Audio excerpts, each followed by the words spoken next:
Then we put them on medicines like a dopamine agonist, amantadine, or a MAO-B inhibitor like Azilect or Selegiline. Now, there have been some studies that show that Azilect and Selegiline may be neuroprotective.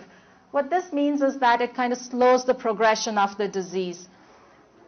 So sometimes, if there are very mild symptoms, we can still consider adding Azilect or Selegiline to their regimen.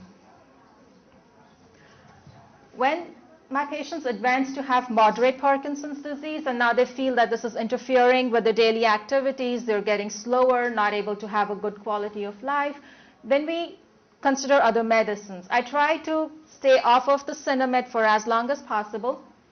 Do try to give them a trial of the dopamine agonist. This is the Requip, the Mirapex, especially if they're younger.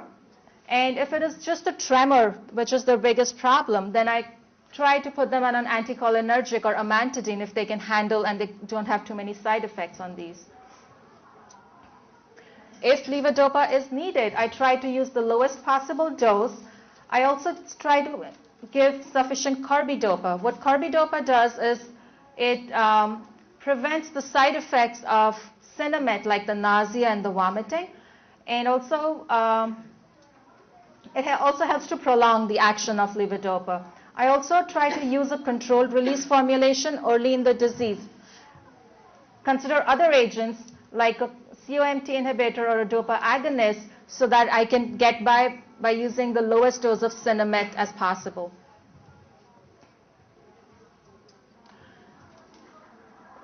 So initially, when patients are started on medicines, they have a lot of benefit with their medicines. Like easily they'll have a good 5 to 7 years without any complications, with good control of all their symptoms.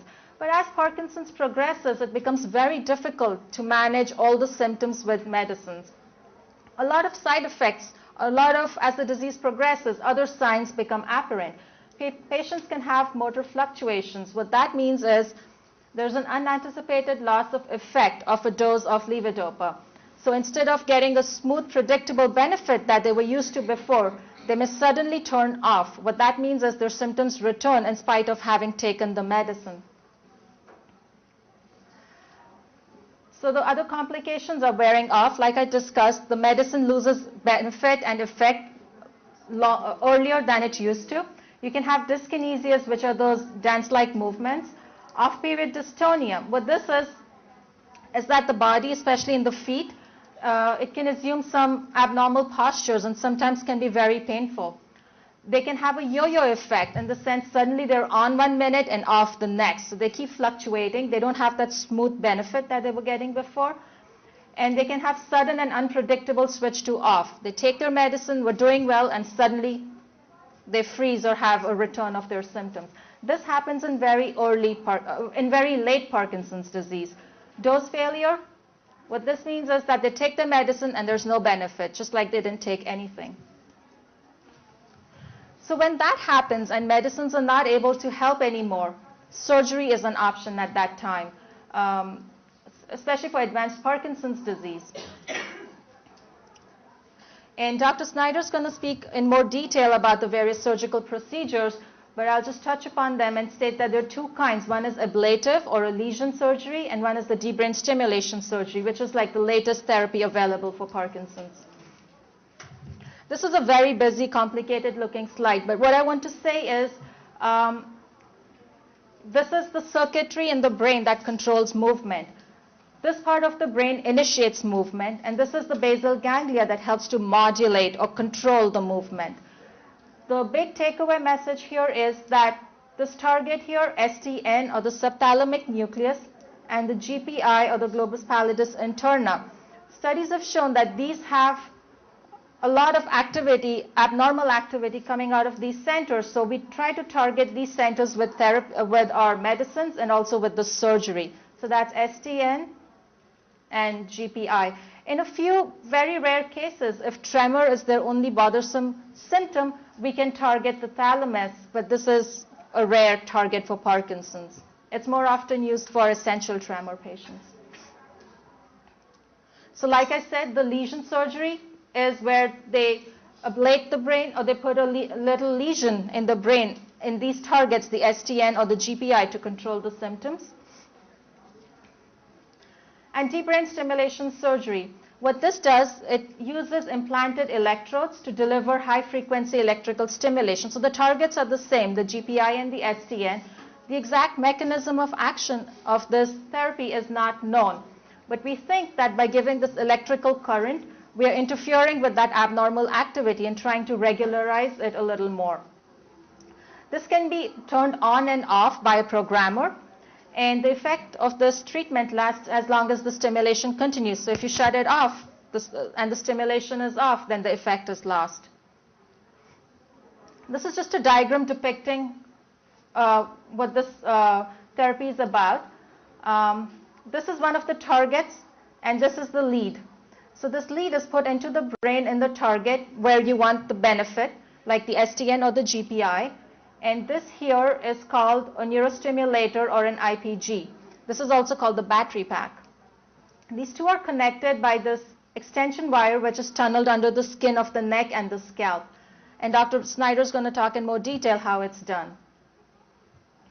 I'd like to show another video of a patient. Okay, so this was a patient, and this is before surgery in an off state. So he's without his medicines. And he has this very troublesome tremor on the right side of his body.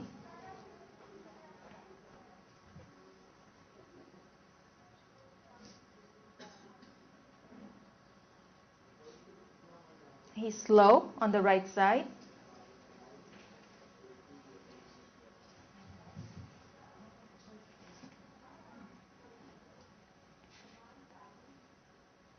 He's not too bad on the left. Difficulty opening and closing his hand.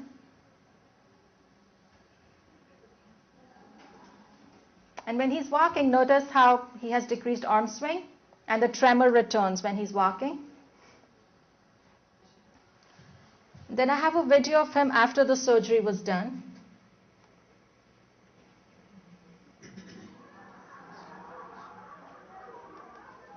Okay.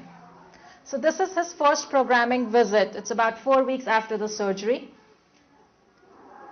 Which surgery did he have? Which side surgery? Which surgery? The deep brain stimulation surgery. I'm sorry, he had the DBS. And notice how his speed has improved too. And he had it just on one side.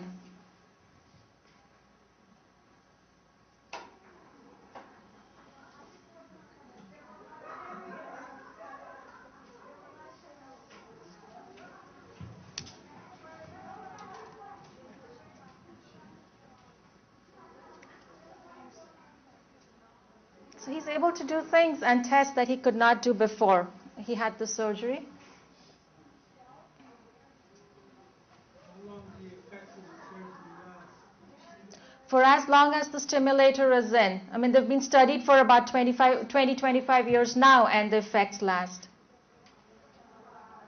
Okay, have the next one.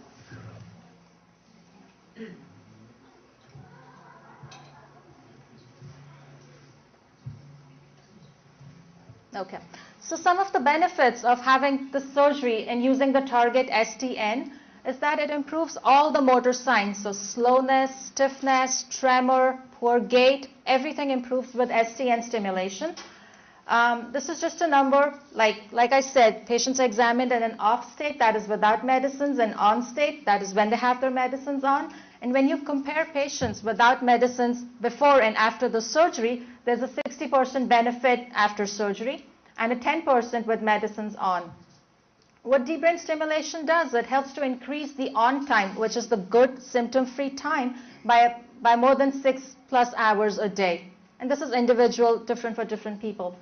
The medications can also be reduced, so we can expect up to a 30% decrease in the amount of levodopa or Sinemet that the patients take. And with that, we can control some of the side effects like the dyskinesias, the sleepiness, the hallucinations. There was a study done by New England Journal of Medicine published in 2006 which showed that the quality of life is better in patients with deep brain stimulation surgery more than best medical treatment. Doctor, are there other risk factors from the surgery? Yes, I'm going to come to that.